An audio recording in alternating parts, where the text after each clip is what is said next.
Aketie, Aketia Panso Kamu, Emaketia Pa, our Fidi in it or Sompa, FM and TV. Why?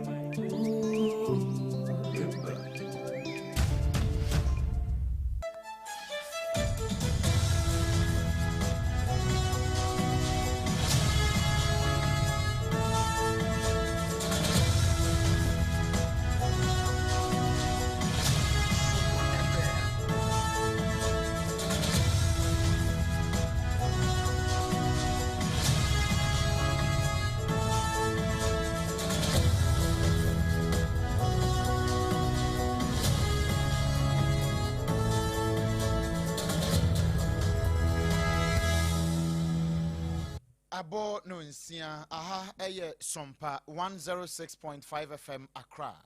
SOMPA 106.5 FM Accra. Anopa no nsia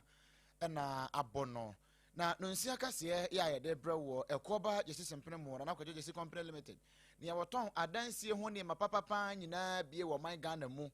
Na wakyekere wo man Ghana e wo adansie kwan so ye de cement. Adi kosi ni ya de wie dan ne kra. Be se mfinhia du yasanie. Na adwuma panti ya bana baso bebre no na dawroma eno waso yasene se yemfa kase yi emre wo 21st clinic se ukọ adwuma na obre ukọ adwuma na hona be oya ukọ adwuma na ne ma nko yie mfa ma wo a ya bra na wonhwe wo waposo ba bia ye oya bia wo ba wo be hwe kama na mu me ba siatica de a eno na Ghana fo ne wiase nyina de ni no eno nti ye friend se the sciatica expert ana se the sciatica commandant wo ma dawroma ena Leicester Ghana Limited nso ebo chidom sa do pe ye atwiri wosen enura wutwiri ye ena wo betwiri anwumre wo betwiri da bia da ye friend sende no wutwiri dia na ye ya toothpaste ena the brush Leicester Ghana Limited adaro ma no de aba ya ode boa ma ye no mu ate kama na ye sen aye dene se ne wo ho me ba cho wo ma da ma no ma so ye sene ma anope ye de no sia kase na ebra wo e wo SOMPA 106.5 FM Accra SOMPA 93.1 Kumasi Adamfopa Radio Butu Paris France Abrochi Memo Doma 100.7 eni ye Doma FM no waje afe SOMPA 101.1 watakwa 103.3 watakra de 106.1 watachimai and afe 98.9 ewo sunyane SOMPA 90.7 won Kranza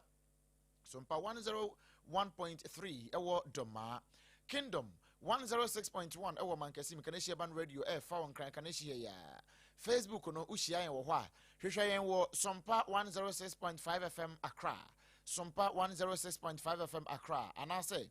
SOMPA FM live eno eye YouTube no ubenya yen wo ho anase SOMPA Accra 106.5 live ni nyina ye ne ya www.sompaonline.com so nsem ye kruchen bebre e de akogu ho a ubetime akwakenkan bi anopai ensem a ye denam no na poso bi ene say Krata every Supreme Court so aba wonom bomu amane eche mu say appeal ye ba ye na nyina fa GN Bank wonom a license ya empanifo di kan de ba say wo mo install no de esi mu porte no wasonson so kakra na dom kuma no ye wo mrase bedwafie no wo mo say ayi attorney general wo mrase bedwam na kwan yo mo fa so che Dennis Miracles Abuaje wo mra no mechirim Institute of Economic Research and Public Policy. One so my Yeshemu afa Ghana mapeni. His Excellency Era John Dramani Mahama ne modern ba wobo enchichemu sign enwonyai. Na wo ensamfo from no nso no. We papa yi wo ya former naka pani pa en wo che se sane ye nwoma suate no. Ye hwe yie na anya sa Ghana bekodi chi pa. Opiemu ewo Doma West ya batom pesua no esua. Enkwada wonum kwachiro BC yi no di obon humodini ye pa wate mesini no anim no opani a wono waye opani a waye MP ho wache na die bi awrokocha so afo ye o man Ghana mu wa bom panimfo bi abaso pa wonum a eboaboa akuafo e wo man Ghana mu aku ahodo na eboaboa akuafo wo man Ghana mu no wo so madwuma mo ye no mo piafo ye betwa poko obi man so na US man ni me ho ne ye do bekọ wonum chirem so amodi hie bi akonya Ebola ewo DR Congo munsam ena manope ensam no bi kan we no ho ena ye je brani achechene nyina mu kama e de amawo no rich BITMISE Tony ena wode ne nam social media ne so ba bia ena bra Jerry elder enso eka ho no bi enuanom a ye som wo anope no eye me odoman koma chiame OBREMPONG nana Kwaku Ampoma. Mini aba. Abena Bedu Adepa Kofi.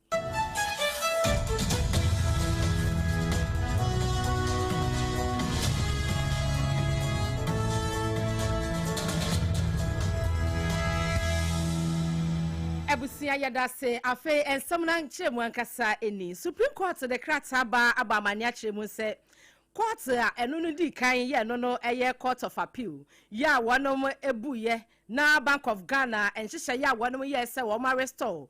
GN Bank no wonom license di ama wo papa kwesi ni bank no na wasenka wonom timi hye wo mudwumadi ase a papa kwesi kura be kasa ese ni kurom almina eho anankeja wo hye bibia se Supreme Court say sa rulings ni we ba ye no ene se ye store ne license no wonom asonso so kakra na che se ya twentwa so nti Supreme Court ka kira Court of Appeal say sa ruling ni ode ba ye no wono so won twentwa so kakra e wo hodom de esi ye nyina apote ne say empanifo kire mu se de Court of Appeal ede ne order no eba ye no na ehu behia ese wo mo ebehwehwe niam mu ehunu se aso se de ye Fredo Bank of Ghana ye no no ye oman ye bank no bibia ekoyi a se bibia ekoyi a wonom susu senke be Free Central Bank no wonom akache na Aba Bank of Ghana na Bank of Ghana so asom na kamia se Supreme Court se wo hwehwe ne niam mu no wo hu bibia Free Central Bank ho entini gise wonom hu se we Free Central Bank ansana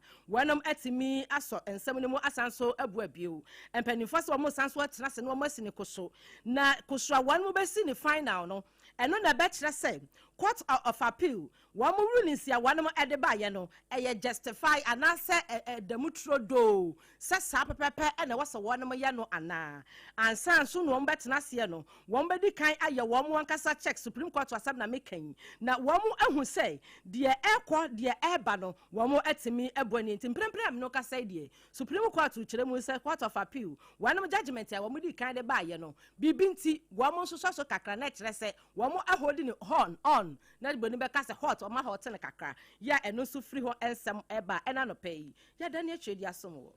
uguso ya wutie ekoba jesi sempremo be ma ne kase no a waso asene kama na watwa foundation na ma bibia kwaboko no anopa no nsia de no eno na waso guso a wutie no ye kwa Ghana mrahye bedwafie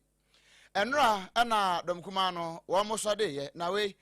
pani a wada ho ma no eye Osahene Alexander Kwame na afanyoma akin efutu mrahye bedwani ana wo kase wo kire se Ghana ha se ya kamia se ayi abanyuma kuo na wo Ghana ha no titiri pa ne bambofo no Rambo style nko an ya kire won na wo mu nyina so aya amanyofo eno nti wo mu abamu yi wo ye MPP ni o wo ye PNC ni o ye hu a wo ye tamfo se ne na no wo mu kwachi Dennis Miracles Aboaje e wo airport bra na wo fira ma no na eba wo mama na nsi fo mu kra no wo whiskey no e di free tamak ne so de ne share ka mu a eno kura na bi mu ko chin ye no mu hu na kira kwan no ebra so mu jai sa ade no na ebra na afanya makin wo kasa no na wadwa pa ne ko hu ntintini na we se ne wo ma ne nsa so na wo pegya ne nsa na wo de tretre no a na wo pa asem waka eno nti na asem no waka nyina ade akosi se wono so afo a won na hwe atentre ne so aban lawyer pani wo mra se bedwam na sa eniamo ho sem ne hantan ne akoko tri sem no wo mra no meyi ano se ekoba ne sen ne ye no ane sen na me Dennis Miracles Aboaje wote Ghana hai wo kronfo anka dedadanka yenim wotena radio ni TV so wakasa da bia yentimi ankwache no nemum se wo fira mo no ne ba ne ye be hyada ye Rambo style bia che no airport na wi ase nyina hunu so Dennis ne ya che no eno ne yenim nemum one day woka wo momra no meyi nsem ano nya sa wo modom kuma de wo mo ngri kura. Mr. Speaker, what is happening to Miracle Aboaje is not good for our democracy. The Attorney General should come to this house and brief us of the situation there. Yoko will arrest people if the person was in the country, has traveled, he's coming, then in a Rambo style, he's arrested. Mr. Speaker, at the airport, detained for over 3 days. Mr. Speaker, and now they are demanding properties worth 55 million cedis before he's granted bail. Let's be careful, my dear political colleagues. Let's be careful, Ghanaian political leaders. Mama yenhwe yo, amanyosemu. Mama yenhwe yo, oyese wadane ayi kura. Wo preach. Mama yenhwe yo, na yanhwe ya ye hunu ne ye kura. Onimanyamfo Osahene Alexander Kwame na afanyoma ken Edom kuma no wamona no ni ya oye futum rase badwani na wo wie ye pe ena nipa wono na ja wotenetene dom kase no edom gumra no ne kwan so pepepe no waja de enso no hwan de kase dom kuma na who born dog who are you say obesamo Dr. Dominic Ayene na we Nelson Roxen eche da fe mapo wakasa ase the minority leader has no right under the sun to suggest that where an investigative body has conducted a year-long investigation into a matter, has invited the suspects, and now has made a prima facie determination and is effecting arrest that may possibly lead to prosecution.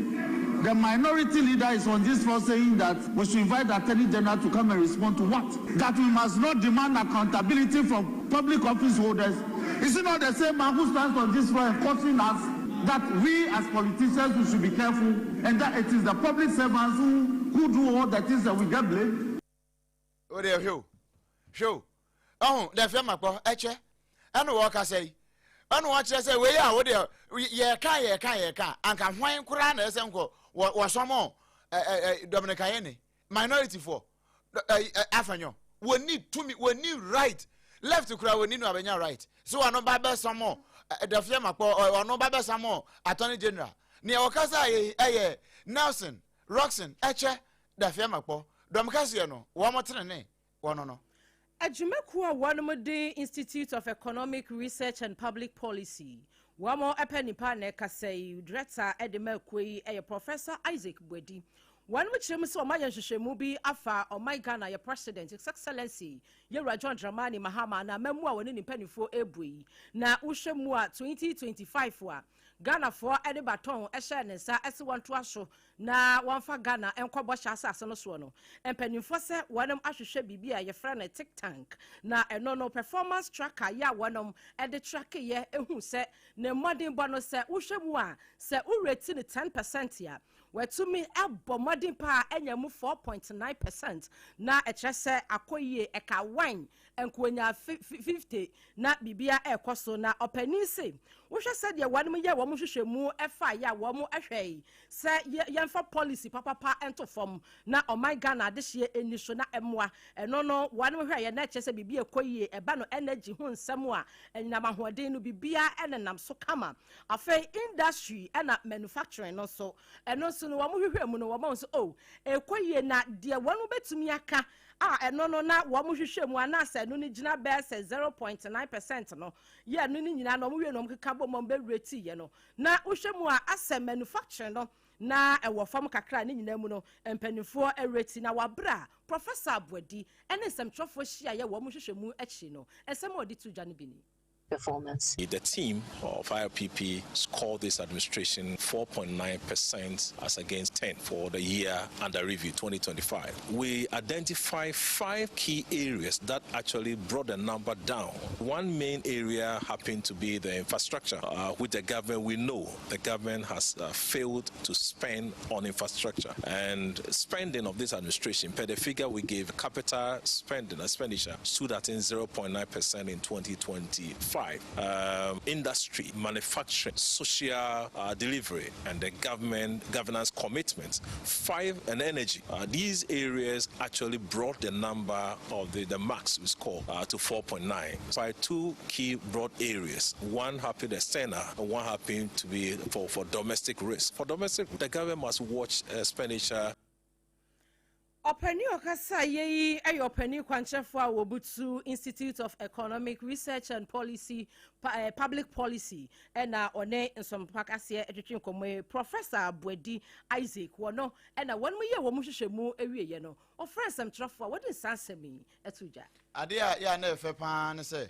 wanya asase na opese osidan na wakọ ba ho se ekọ batumfo ekọ ba ma kwankyere o ma okama ene se opese osidan ewo Ghana ha opese ye bibia ya de cement ayon roso ena afi binding wires and as building wires plywood enadoa prego no ni ayede ye bia ewo Ghana ha no ni opese wotufo na o ma ho akwankyere eye mati kwafom pa eno eye ekọ ba je sesempre mo be ma na kache ena yeduri esan se uduru ne ho a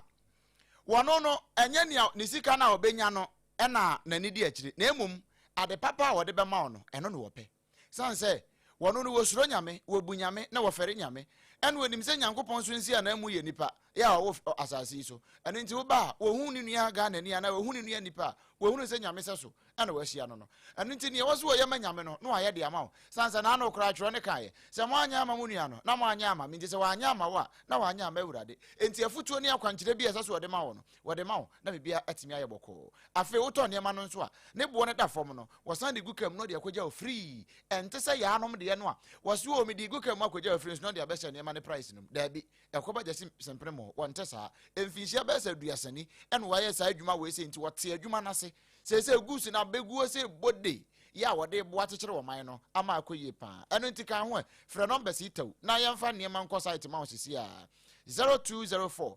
355 050 0204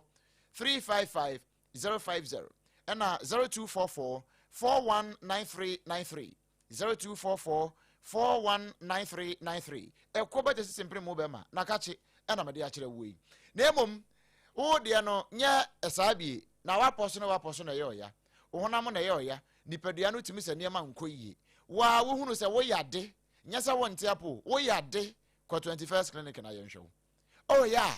ahunu se eya na etoda wo na nte kakra na wa hwo sere benkum na na nifa no ye anansi acheme emfa nkosha anansi aya so de na wo ye no Fako 21st clinic ni aya ha wo no ye ba hwehwem na ye yade bia na brofo ye frɛ ne siatica entini bi na tese na alo ahoma no ya esa oto ase ya de fa wa besi usira se ho de fa na kokomu a wona ntu de besi wona ntin ho no saa ntini no etimi fa na asempo e de besi kokromoti ne okotorojo ane so se ehwo tetwuma ne brofo ye frɛ ne siatica eno no wan hwe yi a ebebubu agu fom enso ne nyese bia nyodwe ya de stroke e siatica na e ha wo saa no kwai 21st clinic na ye mo pa ye hwehwe nipadua no mu hunu ba bia wo hawo bia hye ne ya pe ho ano yi e de ama wo ye nkrabata no bebre tantra health maka so a kumasi sunya ne tachiman nkranza takorade brekum go so obo ase ba bia ye butu ho eno nti je numbers no na frɛ yen ba bia ben wo no ye ba kire so ba ya wo molore kan wu 0540 311 311 0540 311 311 eno ye 21st clinic wo mo numbers no enam de ama wo sa no frɛ na yan kire obi nkrabata no ebiwo ne de wo mne se wokɔ na se ye wo se wokɔ na ye wanumu a ye betufu ye be ka kire se ko yusu Leicester Ghana Limited wo modru broso ene aposen no a ye frɛ no Yas toothpaste ene ne brush no eno bi ne ye be ka de akire wo san se wo de twiri wo se a he enkabone awe wa emuamu de osi ase awe wo se ase njempraje ho aboso awe wo se no ewo ma atimi se wo se ne keka nso me hu ye nka wo se atutu awie ama foforo na nya ba yesu timi se wo se ne keka wa hwe ye kaka ba me akutu se yusu Yas toothpaste ene ne brush no eno ne betimi aboa na yisa ha wo nyina e de afiri ho so enye na wo shops ahodo nyina mu na mo wo pe dodo na watu aton no 390 338 0501 390 338 na one yen abonkomo wo madawroma ena anopai wo maso yasene ya hede kasie ebre wo ma ya ni botata mi ensape ye dane ye ho abasisi ya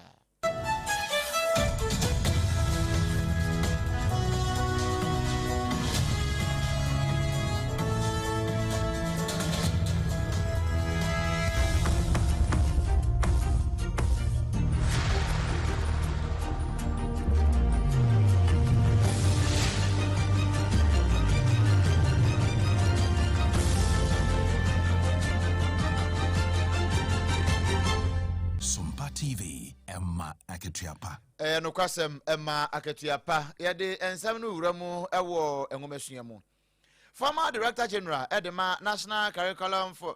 Council for Curriculum and Assessment NACA. Professor Edward Apia. Ono na eka de akire titiri pa wo Ghana enwomesuamu se ase akeki ne ma na doso dodo. Titiri no a munya na sana na titiri ne ye no onkai 92 eno a se ya na ne aye no ntise ne aye no free ampontembre so no eno a ye nyansa kraye ewo ye ngomesua no mu a e de how pa ene bebre ma ye ntimi ma ye nkwada no ntete papa ye betimi am ma dandan ne mani na papa yi wo kasa asem we nyina no ne ama ne boni ba wa beidu ene ejina hopoten na we no na ye dwumadi esronko a abofra world school ye wo asante mantamu na wono mo edi ho dwuma e no woto nsa e de frɛ director former director general e de manaka Professor Edward Apia e no de nsem wo nyina koto dwa no wo kyerɛ enkamfo sɛ Ghana ye bia ne ye boye ho nsafo hene ye koanim no si ye ngomasua no ya nyansakra ye wo mu ne ye tena ne ye te ho dada ya ho. According to Professor Edward Apia, Ghana's education beneath the classroom remain largely untouched. Subject taught in silos, knowledge validated only when it arrived from elsewhere, and African epistemologies treated as folklore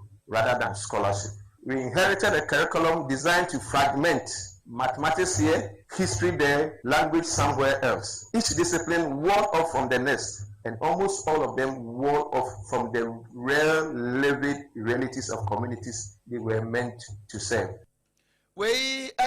kane penny control for now wada National Council for Curriculum and Assessment naka ano na your friend Professor Edward Apia o we your pen principal ya wada our World School ano Marianne Baba Alhaji wono edi bi to so no wo say on de ne de kura record am awofo no awofo ya mo hwe nkwada ne ye pa na mo hunu say wo mo nya entete papa frifie san say ye ka mentorship no e sha say di frifie ni awoye no e na akwada no osua na enso behwe asamba maami timi bomu a ugina ya na ekura no atene nka dokrochwa papa nso wo twe seka no de time maami eno na akwada no osua na ya mo ntete nkwada no ye wo fie. Parents are the first curriculum every child studies, not Cambridge, not GES, not Montessori. Please don't let children carry adults' burdens. One gentle appeal. Sometimes, without realizing it, we ask children to carry our emotions, our anger, our fears, our disappointments, even our disagreements with other people. Let children inherit our values, not our unresolved emotions. We principal ya oda Abofra World School ano Marian Baba Alhaji na sankomo nyina yamane boni ba wabedu ena de som ye. Yedru adesuamu de yankobunu East Mantam no emwe opani a woye aban ekrache anase we MP mom na hyese mrahye badwani maame Rahel ama owusu a wono ena enimpanifo aya wanwade na empanifo say akwada wono okotro BC 2025 ni bia ebunu region ho nyina wodi first na hyese wo born homo edene pa wamo ama ne laptop na akwada yi ekosuku ewo Sabwell Educational Complex empanifo kiremu se ewodoma isine ne mpotamo akra ye native na kyese ofri wamnafo na sedie empanifo ekiremu ni wamo amane laptop wa eno no encourage adehia wonmo akase samonso mo yire mo honam suade na se mantam nyina no si yetimi kasa wonu wadi first ya se wembo ne amane laptop wa wodi ahwe ya de be ma akra be chan sanse we ne kra de abampo free mu na ononyafo yi sei wamo asabi wonmo ewo mpotam honom wa wamo ebo enkwada wamo ewo ho ban no wamo behwe na wonom abo wo ho ban yie eba no adesuamu anatumi aboa ama nkwada no so enwomesua etimi akonkan wo ka kira wofo a ene mobasha drak pepra ya bo a yama na laptop sanse BC okotwe wadi first nti awofo ne nkoso ana de womo yie ya womo ba no etumi asua de a BC wadi first no e wo mantam no wo mbekoso a aboa na bibia akoso ma ne dachi esi akuraba akoso no so BC the whole region ono so ni nyaaye ache for modern omumbo so wo kira akurade na edure exams no mo ntima perform ache say ada so wanti ase ana so wo teacher no mo homodin ti say the whole region best BC candidate na ofri district nso a eno so akire modern match ache for na ye ti mekoso abobaba so na fa wo fo abeba saa no eno so etimi nya award no ache ntete pa be dia man to be so be encourage ni say do be ko school na dia kwafo mana na de ahom bibia sa eni ho nteme hye awofo nyina so enkuran se eso be mo abeba na akwa na okosu ade ohia bia so omo emfa emma na dodo na aka nyina so ntime ento aso enhia ade sa empani said yodi akire no ya no osua de odi anim na ntenti mpanimfo apevu we ni sen bonsan kwada no so ba yire wo mo osua ade pa ononyafo maame Rahel ama owusua MP awadoma isabato no empesua so Shadrack Pepra ye bo a wana BC doma Bono region no wono odi first ya yama no laptop na dwumadie a na ekoso a empanimfo eye donation ya na mo awodo akwada yi na interschools no no wo mpotamo na wo mahia wo mo ebo ball no mo tumrika bi boludu ebi wuru high jump na ne nyina kanfo ano mame Rahel Owusuwa Emma Jesse makomako edu na afei 25 football na chese bo ayebo no oma mo makomako aduonu enum se wo mo fam na interschool football competition a ekoso e wo mpotamo no bibia ntimi nkoyie say Amanya Sunday, bless us, ye campana, ye bontoa, ye wobuta be a yegina so, edishabo. Now, before me, Ramanya 7 minutes, say, nationwide, no, officia, a banner, a best farmer, by your best teacher, by your best nurse, award, minim ship rat 3 years. But, yeah, constituency, no, minim say, Farmers Day, ye be ebo best farmer, abaso, and sana later, no, ya national, but teacher and a nurse award, you mean who be that. Ye nyina so enim se ya promdine ehia adesua so ehia MP ya wo Bono East abaton pasia so onenya former me Rahel ama Owusu a wono ene kasa ye yensem training kwaku mesa brampa ene tun semi sumo ano na di utirim di abai se we o de hwe suku yi kura wansa wanka di wanka hele ena wanka basic school na cluster of schools we nyina no yankran de na nti aban wo adwuma ye pa na omu ko suku no a won bedidi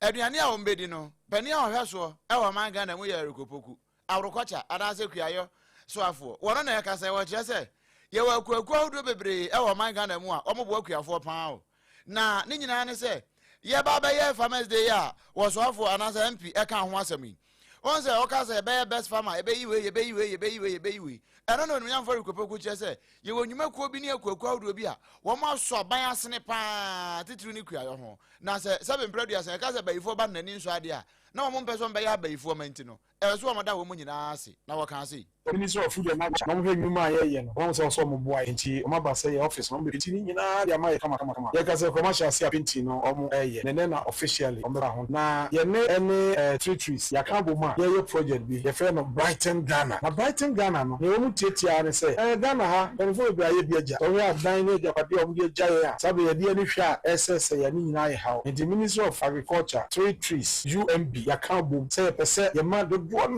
your paint papa, the paint your mother. The Minister of Agriculture, I had a phone in our office. Then I saw the California doors, and contact your 400 doors. Jomo Pinty office in the Dikai, Amobia will say, office be a woman with the arm. You can Pinty Amaye, if you be Obiano, you can Pinty Amaye Kama. Nania, a year of Mukran say, I was a see a banner. I am in Sunni, we are dining now. I say, I see a monsieur de Jamuna, a serpent, say, that's now. We a Onian for Erikopoku, ya no, a so for our aduane ane kuayo ensem so e wo man Ghana mu na mane boy ya mane boni nana opon checheku ena de breye ebusia ye ko US maimu ni akobu kase ni kom se pen na awrahusem we free ho ba ne se empanifo a wo mo efri DR Congo ya wonom enya wo mo yade ye eja eno no Ebola na kire se ekwasoa eguso a ekwasoa adihye bebre na so enom guso a wo mo eti nananom ensedo na odihye ba kwa wo no so free US ya wo koye ekwaboaboa broni beka se humanitarian organization wo mo asabi wo mo eho kire wonom anase ye esi hoyi na ye hwe eboaboa wo mo anom ma mo nuane nnuro ne de keka ho wanu kire mu se US dihye no wono so wanya sa Ebola yade yi bi wei eka ho a nipa mienu ena efri US ya womo abedi sa adwuma no awodi Congo ho no mo a Ebola yade yi wonom enya bie ba akokra de no ye sofo ya wo kopie mu US kora nsa na womo hu a na akwaye awrehosam na we de womo hu ne de no US ho a enti mpanifo womo de omudwuma wo Center for Disease Control Prevention womo na akonfirm se US this year no wanya sa yade yi ebi na oba ho be ye humanitarian job no e wa bra company eno ne Samaritan Purse wonom employee no na emprempren ya me no kasa yi wanu kire mu se womo ede no omo isolate no na kyese ye de na kwahye baabi a wono nko a ya empanimfo ehwe no se womo be so yade ne so na enkonko ba se ye beti asam foforo e wakire empanimfo sese nyame ya dom na wonom ehwe no e wa bia ya womo de na kwakwahye ne wi a womo be transfer no afiri eye womo empotamo kyese DR Congo honom no womo de na kwa Frankfurt ye no no e wa Germany na womo kwatoa na ya ahwe no eso CDD4 e ba amane se wɔn yɛ ayahwɛ dwuma ɛwɔ dia Congo no wɔn nkɔsoa so wɔn bɛbɔ wɔn ho ban kane PPEs ahodoɔ ɛwɔ sɛ wɔn ayusuo no wɔn nyusu ne yie na ankwankɔyɛ sɛ wɔn ɔbɔ adehye ho ban na wɔn wakɔ kontate yadeɛ yi bi yɛsa ɛnyɛ nika koraa ne nyinaa kanfo na wɔn kyerɛ mu ɛsɛ US ni a wɔbɛnya bi a yɛka ne ho asɛm sesei no ɛnyɛ personal contact ɛna odinya yadeɛ no na mom deɛ na ɛkeka ho akyi ɛno na ɛdɔso a wɔn hwɛ sɛ foforo bi ɛsan so nsi ɛwɔ afa ho bio afi bɔɔlo bɔ ɛnurada ɛna wɔn de World Cup no semi final no hyehyɛ so ɛna yɛbɔɔ no nso na wɔn de agyina mu dendenden Spain ɛne France na wɔn bɔ home na wɔn meetings wɔn ahyia nyinaa no Spain foɔ kyɛ France a wɔn hwe wɔn sɛnea baatan bi hwɛ ne ba wɔbo na ma ne honam yɛ nea ɛno bi na nra wɔn san kye wɔn yɛ wɔn wɔ US no na wɔn bu wɔn papa nsuo boro wa so boro nka so pampam wɔn kye wɔn nom wɔn first half 1-0 abate Mbappe bɔɔl no kora wɔnya bi mmɔ na Didier Deschamps ne bu afu ne ho na ne tiri ho dwunu fitaa kakra na wasɔre na wɔwɛkye ngɔn na wɔtwo na wɔbɔ nsom second half wɔn ba yo kakra abate o na twɔn na second goal third goal kura by na referee no na ɔyɛ charitable ɛna ɔgye offside ti a Lami Yama nya san kom kye wɔn kura hyɛ wɔn bɛɛ 16 wɔn de agoragoro saa yɛwie yɛ na de no na ebu akam ama me ne wɔka sɛ France for akɔpere third and fourth ɛnɛ wɔn twɛn Argentina ɛne ɔhema Lizi kurom de bia sɛ King Charles wɔ no UK anaasɛ England anaasɛ Great Britain ne nyinaa wɔbɔ yɛ wɔn kɔ akɔhyia mu nnɛ nɔnso pɛpɛɛpɛ ni ahwɛ sini awie yɛ ne obehu chale na wakɔ akɔhyia France for third and fourth ɛne ne ɔbɛkɔ final wɔbɛkɔ akɔhyia Spain ɛnɛ anwumere yɛde ho nsɛm nyinaa ɛde bɛbrɛw wei ɛso na yɛgyina na yɛde anɔpa no nsia kaseɛ no ne nyinaa asie ɛkɔba te sɛ mpere mu bɛma ne so yɛ asene 21st clinic bɔ ne chidom ɛna Leicester Ghana Limited nso ɛka ho ɛma bibia yɛ kama ɛma yɛfa ɛwɔ so mpa nkrabata ne nyinaa so bra na adamfo pa radio wɔ France ahenkro Paris mu a wɔn fa kaseɛ sɛ wɔn mu nyinaa wura ho nso sɛbi ɛso mu tie kaseɛ papa no Dama FM 100.7 ɛnso fa na Kingdom 106.1 no man kɛse mi so gye yɛ no kana hyɛ ban radio Facebook ni so nyinaa so yɛgye fa so ɛden yɛ kama ɛma bibia ɛyɛ fine ɛnuanom a yɛgye brɛ bɛkenkan kaseɛ yi ɛde ma wɔ no ɛyɛ mɛ wɔdoma nkoma kyea me ɔbrempɔn nana kwaku ampoma minimini aba Abena Bedu Adepa Kofi Ansan yesode so no DJ Kingstar ebutu nkranza wa biem e ma de hye etie ka anopa yi ya ma mu nyina mu ache